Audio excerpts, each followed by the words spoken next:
എല്ലാവർക്കും നമസ്കാരം. ഓർമ്മകൾ സുന്ദരമാണ്. ഓരോ ഓർമ്മപ്പെടുത്തലും നമുക്ക് പുതിയ അനുഭവമാണ് തരുന്നത്.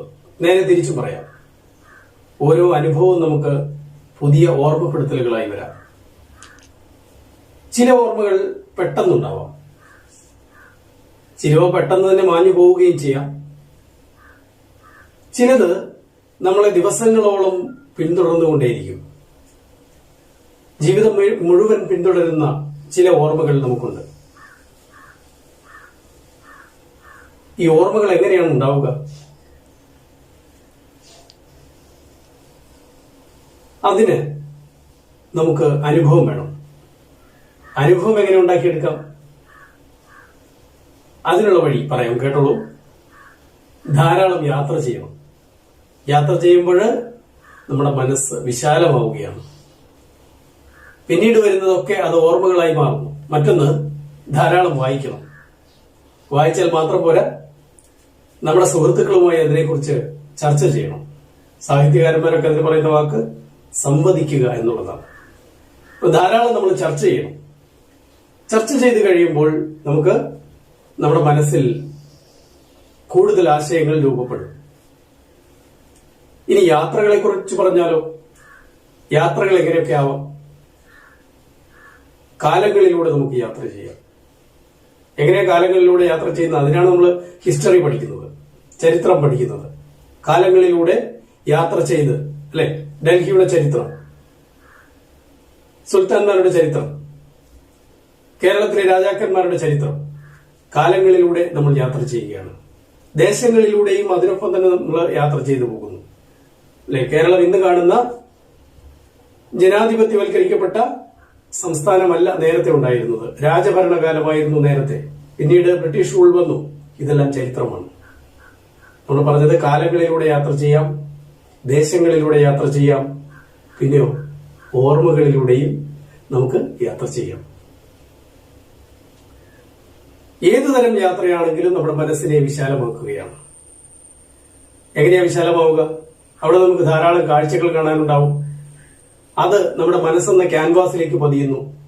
പിന്നീട് അവിടെ സേവ് ചെയ്യപ്പെടുന്നവ വീണ്ടും റീകോൾ ചെയ്ത് നമ്മൾ ഓർമ്മകളാക്കി മാറ്റുകയാണ്. ഈ രീതിയിൽ നമ്മുടെ മനസ്സിനെ പാകപ്പെടുത്തണം. അപ്പോൾ ജീവിതത്തിന് തീർച്ചയായും ഒരു ചിട്ട കൈവരും. നമ്മൾ അവസാനം പറഞ്ഞു നിർത്തിയത് യാത്രയെക്കുറിച്ചാണ്. യാത്രകൾ എത്രമേൽ ഒരു വ്യക്തിയുടെ ജീവിതത്തിൽ സ്വാധീനം ചെലുത്തുന്നു എന്ന് നമ്മൾ മനസ്സിലാക്കി തരുന്ന നല്ല ഒരു യാത്രാ വിവരണമാണ് നമ്മൾ ഇന്ന് പരിചയപ്പെടുന്നത്. അളകനന്ദയിലെ വെള്ളാരംകല്ലുകൾ. യാത്രാ വിവരണം എന്നാൽ നമുക്കറിയാം. യാത്രാ വിവരണത്തെ കുറിച്ച് ആദ്യം പറയുമ്പോൾ തന്നെ നമ്മുടെ മനസ്സിലേക്ക് വരുന്ന ആരാ? നമ്മുടെ SK ആണ്. SK എന്ന് പറഞ്ഞാലോ, SK പൊറ്റക്കാട്. അദ്ദേഹമാണ് മലയാളത്തില്, ഇന്ത്യയിൽ തന്നെ അറിയപ്പെടുന്ന, ലോകം മുഴുവൻ ചുറ്റി സഞ്ചരിച്ച സഞ്ചാര സാഹിത്യകാരൻ, അല്ലെ? ഇത് SK പൊറ്റക്കാടില്ല. അദ്ദേഹത്തെ പോലെ ഇന്ത്യ മുഴുവൻ പലതവണ ചുറ്റി സഞ്ചരിക്കുകയും ഇന്ത്യയെ അറിയുകയും അടുത്തറിയുകയും ചെയ്ത ചിത്രകാരനായ സഞ്ചാരിയാണ് രാജൻ കാക്കനാട്. അദ്ദേഹത്തിന്റെ ഹിമവാന്റെ മുകൾ തട്ടിൽ എന്ന പുസ്തകത്തിലെ ചെറിയൊരു ഭാഗമാണ് നമ്മൾ ഇന്ന് നോക്കുന്നത്. അളകനന്ദയിലെ വെള്ളാരംകല്ലുകൾ. അളകനന്ദയിലെ വെള്ളാരംകല്ലുകൾ എന്ന പാഠം നമുക്ക് എഴുതി തന്നിരിക്കുന്നത് രാജൻ കാക്കനാടൻ എന്ന പ്രസിദ്ധനായ എഴുത്തുകാരനാണ്. അദ്ദേഹം ചിത്രകാരൻ എന്ന നിലയിലാണ് കൂടുതൽ അറിയപ്പെട്ടിട്ടുള്ളത്.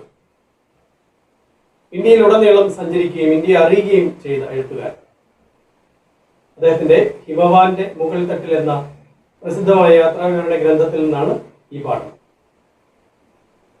നമുക്ക് പാഠം നോക്കാം. എല്ലാവരും പുസ്തകം എടുക്കുക, ശ്രദ്ധിക്കുക. മാഷ് പാഠം വായിക്കാം. അളകനന്ദയിലെ വെള്ളാരംകല്ലുകൾ. പൈൻമരക്കാടുകളിലൂടെ നടന്നെത്തിയത് വിശാലമായ ഒരു സമതലത്തിലാണ്. സമതലത്തിന്റെ ഒരു ഭാഗത്തുകൂടെ അളകനന്ദ സാമാന്യം വീതിയിൽ ഒഴുകുന്നു. സമതലം ഓറഞ്ച് മരങ്ങളെ കൊണ്ട് നിറഞ്ഞിരിക്കുന്നു. അവയ്ക്കപ്പുറം ഉത്തുംഗമായ പർവ്വതങ്ങളുടെ അനേകം നിരകൾ ദൃശ്യമായി. ഓറഞ്ച് മരങ്ങളിൽ പച്ചയും മഞ്ഞയും ഓറഞ്ചും കലർന്ന ഫലങ്ങൾ കായ്ച്ചു നിന്നിരുന്നു. അവയ്ക്കിടയിലൂടെ കുറെ ദൂരം നടന്നപ്പോൾ അകലെ കല്ലുകൊണ്ട് മേഞ്ഞ 4-5 കുടിലുകൾ കണ്ടു. അടുത്തെത്തിയപ്പോൾ അതൊരു ചെറിയ ഗ്രാമമാണെന്ന് മനസ്സിലായി. ആദ്യം കണ്ട കുടിലിനുള്ളിൽ നിന്ന് കുട്ടികളുടെയും മുതിർന്നവരുടെയും സംസാരം കേട്ടു. ഞാൻ കുടിലിന്റെ വാതിൽക്കൽ ചെന്നു. അതിനുള്ളിൽ ആരൊക്കെയോ ഉണ്ട്. ആദ്യമായി വാതിൽക്കൽ എത്തിയത് 10 വയസ്സ് മാത്രം പ്രായം വരുന്ന ഒരു പെൺകുട്ടിയാണ്. അവൾ ഗഡുവാളി യുവതികളെ പോലെ വസ്ത്രധാരണം ചെയ്തിരുന്നു. എന്നെ കണ്ട് പരിഭ്രമിച്ച മട്ടിൽ അവൾ അകത്തേക്ക് പോയി. അല്പനേരത്തിനുള്ളിൽ ഒരു മധ്യവയസ്കൻ കുടിലിന്റെ വാതിൽക്കൽ വന്നു. അയാൾ തല വെളിയിലേക്കിട്ട് നോക്കി എന്നോട് ചോദിച്ചു, എന്താണ് ഭായി, എന്ത് വേണം നിങ്ങൾക്ക്? പിപ്പിൽ കോട്ടയിലേക്ക് എത്ര ദൂരമുണ്ട്? ഞാൻ ചോദിച്ചു. അയാൾ വെളിയിലേക്ക് ഇറങ്ങി വന്നു. അകലേക്ക് കൈ ചൂണ്ടിക്കൊണ്ട് പറഞ്ഞു, അതാ അവിടെ ഒരു പാലമുണ്ട്. അത് കയറി ഇറങ്ങിയാൽ ഒരു കയറ്റം കാണും. ആ കയറ്റം കയറിയാൽ നിങ്ങൾ പിപ്പിൽ കോട്ടയിലേക്കുള്ള മോട്ടോർ റോഡിലെത്തും. നിങ്ങൾ എവിടേക്കാണ്? അയാൾ തുടർന്ന് ചോദിച്ചു. ഞാൻ ബദരിയിലേക്ക് പോവുകയാണെന്ന് പറഞ്ഞപ്പോൾ എവിടെ നിന്നാണ് വരുന്നതെന്ന് അയാൾ ചോദിച്ചു. ദില്ലിയിൽ നിന്ന്, ഞാൻ പറഞ്ഞു. ദില്ലി എന്ന് കേട്ടപ്പോൾ അയാളുടെ ഔത്സുക്യം വർദ്ധിച്ചു. ദില്ലിയിലോ? ദില്ലിയിൽ ഏത് ഡിപ്പാർട്ട്മെന്റിലാണ്? ദില്ലിയിൽ എവിടെയാണ് എന്നൊക്കെ അയാൾ തിരക്കി. ഞാനൊരു പ്രൈവറ്റ് കമ്പനിയിലാണെന്നും താമസം കരോൾ ബാങ്കിലാണെന്നും പറഞ്ഞപ്പോൾ അയാൾ പറഞ്ഞു, ബാബു, നിങ്ങൾ ഒരു നിമിഷം നിൽക്കണം, ഞാൻ ഇതാ വരുന്നു. ഇത്രയും പറഞ്ഞ് അയാൾ ധൃതിയിൽ ഉള്ളിലേക്ക് കയറി പോയി. അയാൾ തിരികെ വന്നത് അകത്തു നിന്ന് ഒരു ബെഞ്ച് എടുത്തുകൊണ്ടാണ്. ബാബു ഇരിക്കണം, എനിക്കൊരു കാര്യം പറയാനുണ്ട്. അയാൾ വീണ്ടും അകത്ത് പോയി. തെല്ലിട കഴിഞ്ഞ് തിരിച്ചു വന്നപ്പോൾ അയാളുടെ പക്കൽ ഒരു കത്തുണ്ടായിരുന്നു. അയാൾ അതെന്റെ കയ്യിൽ തന്നിട്ട് പറഞ്ഞു, ബാബു, ഇതിൽ എഴുതിയിരിക്കുന്ന അഡ്രസ് നോക്കൂ. എൻ്റെ മകന്റെ കത്താണിത്. തെളിച്ചം കുറഞ്ഞ ബോൾ പെൻ കൊണ്ട് വടിവില്ലാത്ത ഹിന്ദിയിൽ എഴുതിയിരിക്കുന്ന ഒരു കത്ത്. അതിന്റെ താഴെ വലുതായി വിക്രം സിംഗ് എന്നും അതോടൊപ്പം ഡൽഹിയിലെ ഒരു മേൽവിലാസവും എഴുതിയിരുന്നു. അയാൾ തുടർന്നു, ബാബു, എൻ്റെ മകൻ പോയിട്ട് 1.5 കൊല്ലം കഴിഞ്ഞു. 4-5 മാസം മുൻപാണ് ഈ കത്ത് കിട്ടിയത്. എവിടെയോ ജോലി കിട്ടിയത്രേ. അതിനുശേഷം കത്തുകളൊന്നുമില്ല. ഞാൻ 1-2 കത്തയച്ചിട്ട് മറുപടിയില്ല. ഡൽഹിയിൽ ചെല്ലുമ്പോൾ ദയവായി നിങ്ങൾ അവനെ കാണണം. അവൻ സുഖമായിട്ടിരിക്കുകയാണോ എന്നറിയണം. പയ്യൻ എത്ര വയസ്സുണ്ട്? ഞാൻ തിരക്കി. ഇതിൻ്റെ നേരെ മൂത്തതാണ്, 14 വയസ്സായി. അയാൾ കുടിലിൻ്റെ വാതിൽക്കലേക്ക് ചൂണ്ടിക്കാണിച്ചു. വാതിൽക്കൽ ആദ്യം കണ്ട പെൺകുട്ടിയുടെ മുഖം കണ്ടു. അയാൾക്ക് പിന്നിൽ കുറേ പ്രായം ചെന്ന ഒരു സ്ത്രീ. അവർ ആ കുട്ടിയുടെ അമ്മയാവുമെന്ന് ഞാൻ കരുതി. അനേക നാഴികകൾക്കപ്പുറത്ത് മഹാനഗരത്തിൽ അനാഗത ശ്മശ്രുവായ ഒരു ബാലൻ. അയാളുടെ ഉത്കണ്ഠ സ്വാഭാവികം മാത്രമാണെന്ന് മനസ്സിലാക്കാൻ എനിക്ക് വിഷമമുണ്ടായില്ല. ഒരകന്ന ബന്ധുവിൻ്റെ കൂടെയാണ് അവനെ അയച്ചിരിക്കുന്നത് എന്ന് അയാൾ പറഞ്ഞു. മകളുടെ വിവാഹപ്രായമാവുമ്പോഴേക്കും എന്തെങ്കിലും കരുതിയിരിക്കണം. ചെറുക്കനിവിടെ നിന്നാൽ വിശേഷമൊന്നുമില്ല. സേട്ടിൻ്റെ ഈ ഓറഞ്ച് തോട്ടങ്ങൾ നോക്കി നിന്നാൽ കഷ്ടിച്ച് 2 നേരം ഉണക്കറൊട്ടി തിന്നാം. അല്ലാതെ ഒരു പ്രയോജനവുമില്ല. അളകനന്ദയുടെ ഇങ്ങേക്കരയിൽ ആ വിസ്താരമുള്ള സമതലത്തിലുള്ള ഓറഞ്ച് തോട്ടങ്ങൾ മുഴുവനും ശ്രീനഗറിലുള്ള മോഹൻലാൽ ഗൗർ എന്നൊരു ജമീന്ദാരുടെ വകയാണെന്ന് അയാൾ പറഞ്ഞു. വിളവെടുക്കാറാവുമ്പോൾ ജമീന്ദാരുടെ കണക്കപ്പിള്ളയും കൂലിക്കാരും വന്ന് ഉള്ളതെല്ലാം പറിച്ചുകൊണ്ടുപോകും. ആ ജമീന്ദാർക്ക് അളകനന്ദയുടെ തീരങ്ങളിൽ ഒട്ടനേകം തോട്ടങ്ങളുണ്ടെന്ന് അയാൾ പറഞ്ഞു. കൂടാതെ 20,000-ലധികം ചെമ്മരിയാടുകളുമുണ്ട്. തൻ്റെ പൂർവികരും അതേ ജമീന്ദാർ കുടുംബത്തിൻ്റെ ആശ്രിതരായിരുന്നുവെന്ന് അയാൾ പറഞ്ഞു.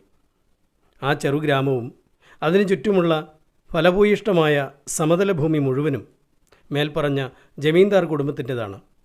ആ ഗ്രാമത്തിൽ പാർക്കുന്നവരെല്ലാം ജമീന്ദാർമാരുടെ കുടിയാന്മാരാണെന്നും അയാളുടെ സംസാരത്തിൽ നിന്ന് മനസ്സിലായി.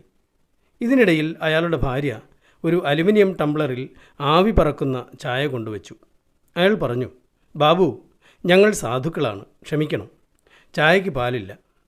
ഞാൻ പാലൊഴിക്കാത്ത ചായയാണ് ഇഷ്ടപ്പെടുന്നതെന്നും ആ ചെറു കുടുംബവുമായി കണ്ടുമുട്ടിയതിൽ അതിയായ സന്തോഷമുണ്ടെന്നും പറഞ്ഞ് ശർക്കര ചേർത്ത ആ കറുത്ത ചായ ഊതിക്കുടിക്കാൻ തുടങ്ങി. ഞാൻ വാതിൽക്കൽ നിന്ന കുട്ടിയെ വിളിച്ചു ചോദിച്ചു, നിന്റെ പേരെന്താണ്? അവൾ ആദ്യം ഒന്ന് പരുങ്ങി. അവളുടെ അച്ഛൻ്റെയും തൊട്ടടുത്ത് നിന്ന അമ്മയുടെയും മുഖത്ത് നോക്കി. അപ്പോൾ അവളുടെ അച്ഛൻ പറഞ്ഞു, എടി നാണിക്കാതെ പേര് പറഞ്ഞു കൊടുക്ക്, ഈ ബാബു നിന്റെ ചേട്ടനെ കാണും. അപ്പോൾ അവളുടെ കവിളത്ത് തെളിഞ്ഞു വന്ന നുണക്കുഴികളുടെ അഴകും കണ്ണുകളിൽ മിന്നിമറഞ്ഞ നക്ഷത്രപ്രഭയും എനിക്കൊരിക്കലും മറക്കാൻ കഴിയുമെന്ന് തോന്നുന്നില്ല. നിർമ്മലമായ ആ മുഖം ചീഞ്ഞഴുകുന്ന ശവശരീരങ്ങളുടെയും ദുർഗന്ധം വമിക്കുന്ന വ്രണങ്ങളുടെയും ലോകത്തു നിന്നും എൻ്റെ മനസ്സിനെ പൊടുന്നനെ മാരിവില്ലിൻ്റെ വർണ്ണങ്ങളും കസ്തൂരിയുടെ പരിമളവുമുള്ള ഭൂമിയിലേക്ക് തിരിച്ചു കൊണ്ടുവന്നു. അവൾ പറഞ്ഞു, സിംല. അത് കഴിഞ്ഞ് അകത്തേക്ക് ഒറ്റ ഓട്ടം. ഞാൻ അയാളുടെ പേര് ചോദിച്ചു മനസ്സിലാക്കി. അതും അയാളുടെ മകൻ്റെ പേരും അഡ്രസ്സും ഡയറിയിൽ കുറിച്ചിട്ടു. ഡൽഹിയിലെത്തിയാൽ ഉടനെ അയാളുടെ മകനെ കാണാമെന്ന് ഉറപ്പ് കൊടുത്തിട്ട് ഞാൻ യാത്രയായി. അയാൾ പിന്നിൽ നിന്ന് വിളിച്ചു പറഞ്ഞു, ബാബു, ഭഗവാൻ നിങ്ങളെ അനുഗ്രഹിക്കും. ജമീന്ദാറുടെ ഓറഞ്ച് തോട്ടങ്ങളിലൂടെ കുറേ ദൂരം നടന്നപ്പോൾ ആരോ പിറകെ ഓടി വരുന്നതായി തോന്നി. തിരിഞ്ഞു നോക്കിയപ്പോൾ കണ്ടത് സിംലയെയാണ്. അവൾ ഓടി എൻ്റെ സമീപത്തെത്തി. അവളുടെ ഇറക്കം കൂടിയ കമ്പിളി ഉടുപ്പിൻ്റെ പോക്കറ്റിൽ നിന്ന് ഒരു പൊതിയെടുത്ത് എൻ്റെ നേരെ നീട്ടി. ദില്ലി ബാബു, ഇതെൻ്റെ ഭായിക്ക് കൊടുക്കണം, അവൾ പറഞ്ഞു. എന്താണിത്? ഞാനത് വാങ്ങുന്നതിനിടയിൽ ചോദിച്ചു. അവളൊന്നും പറഞ്ഞില്ല. നാണിച്ച് ചിരിച്ചതേയുള്ളൂ. ഞാൻ കടലാസ് പൊതി അഴിച്ചു നോക്കി. ഒരു നെല്ലിക്കയോളം വലിപ്പമുള്ള വെളുത്ത ഉരുളൻ കല്ല്. ഇതെന്തിനാണ്? ഞാൻ ചോദിച്ചു. എൻ്റെ ഭായിക്ക്, അവൾ പറഞ്ഞു. അവന് വട്ട് കളിക്കാനാണ്. നിനക്കിത് എവിടെ നിന്ന് കിട്ടി? ഞാൻ വെറുതെ ചോദിച്ചു. ഇതോ, അവൾ അളകനന്ദയിലേക്ക് ചൂണ്ടിക്കാണിച്ചു. അവിടെ ഉരുളൻ കല്ലുകൾ ഇഷ്ടം പോലെയുണ്ട്. ബാബുജിക്ക് വേണോ? ഞാൻ പെറുക്കിക്കൊണ്ടുവരാം. ഒരു നിമിഷം ആ കണ്ണുകൾ പ്രകാശിച്ചു. അവൾ വാചാലയായി. പല നിറങ്ങളിൽ ഉള്ളതുണ്ട് ബാബുജി. ചുവപ്പ്, പച്ച, നീല, അങ്ങനെ എന്തെല്ലാം നിറങ്ങൾ. പെട്ടെന്നവൾ എന്തോ ഓർത്തതുപോലെ പറഞ്ഞു, എൻ്റെ ഭായിക്ക് വെള്ളക്കല്ലാണിഷ്ടം. അത് പറഞ്ഞു തീർന്നപ്പോൾ ആ ചുണ്ടുകൾ വിതുമ്പാൻ തുടങ്ങുകയാണോ എന്ന് ഞാൻ സംശയിച്ചു.